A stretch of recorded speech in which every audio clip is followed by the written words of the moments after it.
Bonjour. Tu sais sans aucun doute placer des nombres, c'est-à-dire des abscisses, sur une droite graduée. Dans cette vidéo, je vais t'apprendre à les placer sur un cercle. Dans un repère orthonormé OIJ du plan, on considère le cercle de centre O et de rayon 1. Au point de coordonnées 1, 0, on colle verticalement la droite des réels graduée avec les positifs orientés vers le haut et les négatifs orientés vers le bas. Elle a pour équation x égale 1. Imagine que cette droite est un fil que tu vas enrouler autour de nos bobines, représenté par le cercle en pointillé.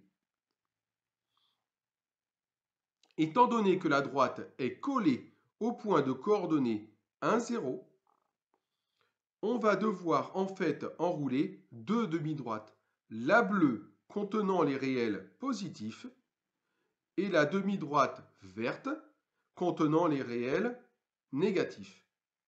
Commençons par enrouler les réels positifs, donc la demi-droite bleue. Très important, on va décider de l'orienter, de l'enrouler dans le sens inverse des aiguilles d'une montre. On parle de sens positif. On peut ensuite enrouler les nombres négatifs. Ceux-là, on décide de les enrouler dans le sens des aiguilles d'une montre. On parle de sens négatif. Je commence par enrouler donc les réels positifs. Tu observes ici que la droite s'enroule sur le cercle. Le point d'abscisse 1 est alors placé ici sur le cercle trigonométrique. Le point d'abscisse 2 est placé ici. Le point d'abscisse 3 est placé là, etc. Et on va les enrouler comme ça indéfiniment sur le cercle trigonométrique. On peut procéder de la même façon pour les réels dans le sens négatif. Je les enroule dans le sens des aiguilles d'une montre et on est capable alors de placer moins 1, moins 2, moins 3, moins 4, moins 5, moins 6, moins 7, moins 8, moins 9, moins 10, moins 11, etc. On va les enrouler de proche en proche sur le cercle dans le sens des aiguilles d'une montre, dans le sens négatif. Allez, je déroule. Je pense que tu as bien saisi ici le concept attendu.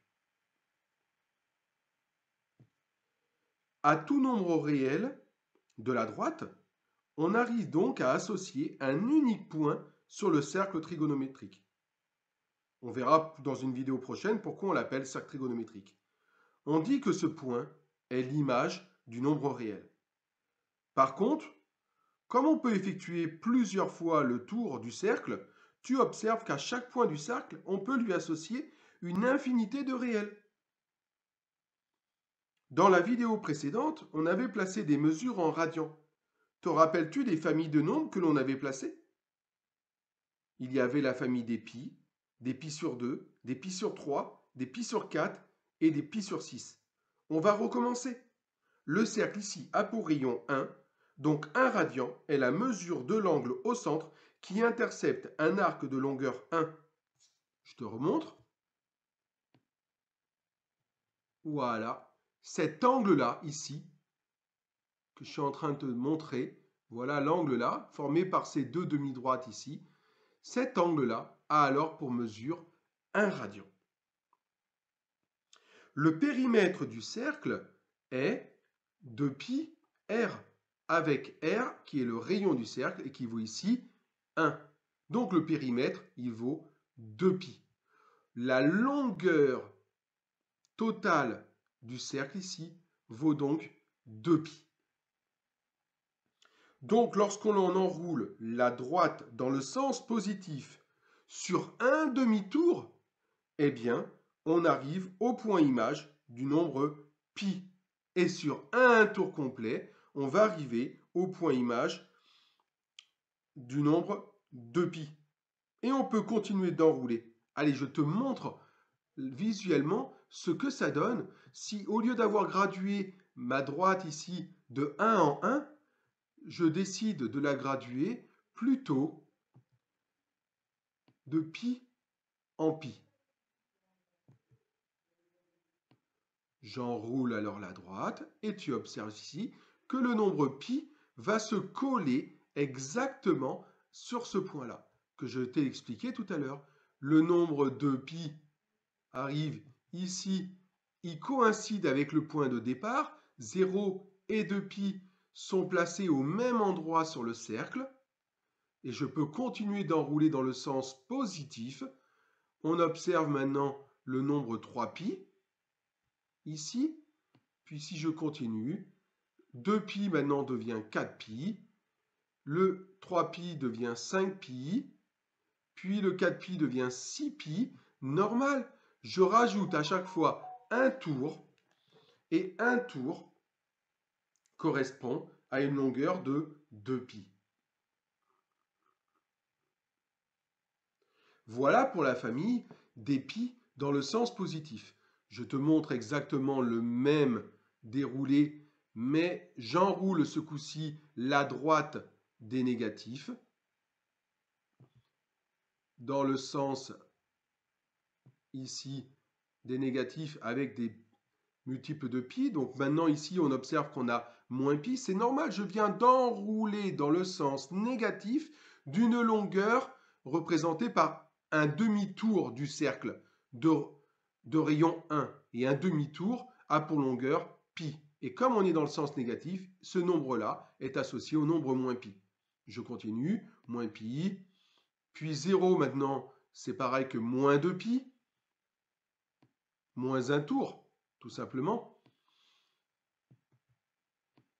Je continue, moins 3pi, moins 4pi, et on est capable de les placer comme ça de proche en proche, moins 5pi, et on pourrait continuer comme ça indéfiniment, moins 6pi. Allez, je déroule, je pense que tu as compris ici la même situation si je considérais les multiples de pi. On va regarder maintenant les multiples de pi sur 2, et tel un film, en fait tu vas voir, c'est très simple. Je continue le partage, ça revient à partager le cercle en 4 parties, ici. Pi sur 2, pi, encore pi sur 2, donc 3 pi sur 2. Je rajoute pi sur 2, donc 2 pi, etc. Et je peux continuer comme ça, de dérouler, 5 pi sur 2, 3 pi, on l'a déjà dit tout à l'heure, 7 pi sur 2, 4 pi, 9 pi sur 2, et les voilà. Et on peut enrouler comme ça jusqu'à l'infini. Ça, c'est pour les réels positifs de la famille des pi sur 2. Je te montre maintenant pour la famille des moins pi sur 2. Si on peut aussi enrouler dans le sens négatif. On déroule, moins pi sur 2, moins pi, moins 3 pi sur 2, moins 2 pi, etc. Et on déroule comme ça dans le sens négatif. Voilà pour la famille des pi sur 2.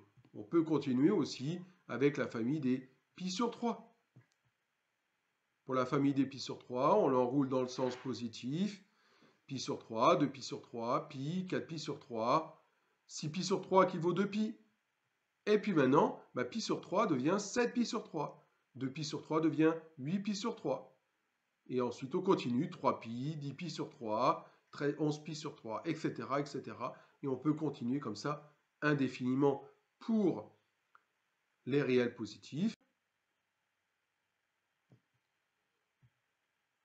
On enroule et on continue comme ça indéfiniment. On est capable de les placer de proche en proche, tout simplement pour la famille des pi sur 3.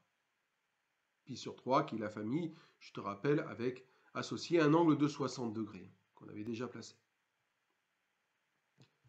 On peut faire la même chose pour la famille des pi sur 4. Je vais changer, je vais enrouler d'abord les négatifs.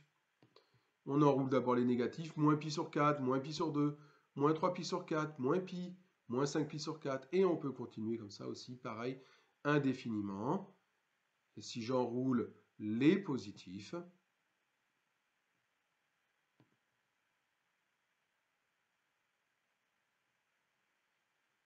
pour la famille des pi sur 4, la voilà.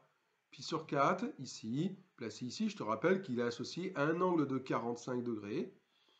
Et ensuite, tous les multiples de pi sur 4, pi sur 4, pi sur 2, 3 pi sur 4, 4 pi sur 4 qui vaut pi, 5 pi sur 4, 6 pi sur 4 qui vaut 3 pi sur 2, 7 pi sur 4, 8 pi sur 4 que je place maintenant qui vaut 2 pi. Puis si je rajoute pi sur 4, encore 9 pi sur 4 qui vient de remplacer pi sur 4, etc. etc. parce qu'on rajoute des tours supplémentaires. Même chose, je reviens au départ. Il nous reste une famille que nous n'avons pas regardée, c'est la famille des pi sur 6. Alors la famille des pi sur 6, mais la totale, hein, pi sur 6, pi sur 3, je te mets tout là. Qu'on les visualise bien au fur et à mesure, tu vois, je vais m'arrêter au niveau de pi, qu'on commence à voir un petit peu ce qui se passe. Pi sur 6 ici, associé à un angle de 30 degrés. Pi sur 4 ici, associé à un angle de 45 degrés. Pi sur 3, associé à un angle de 60 degrés. Pi sur 2, associé à un angle de 90 degrés. Et ensuite les multiples de pi sur 3, 3 pi sur 4, 5 pi sur 6. Ici pi, associé à un angle de 180 degrés. Et puis on peut continuer comme ça. 7 pi sur 6, 5 pi sur 4, 4 pi sur 3, 3 pi sur 2, etc. jusqu'à 2 pi. Et on peut continuer d'enrouler indéfiniment le cercle trigonométrique dans le sens positif. On redescend. La famille des moins pi sur 6 et la totale, moins pi sur 6, moins pi sur 4, moins pi sur 3, moins pi sur 2, etc. Et on les enroule comme ça indéfiniment. Je pense que tu as fini par comprendre à la fin de la vidéo.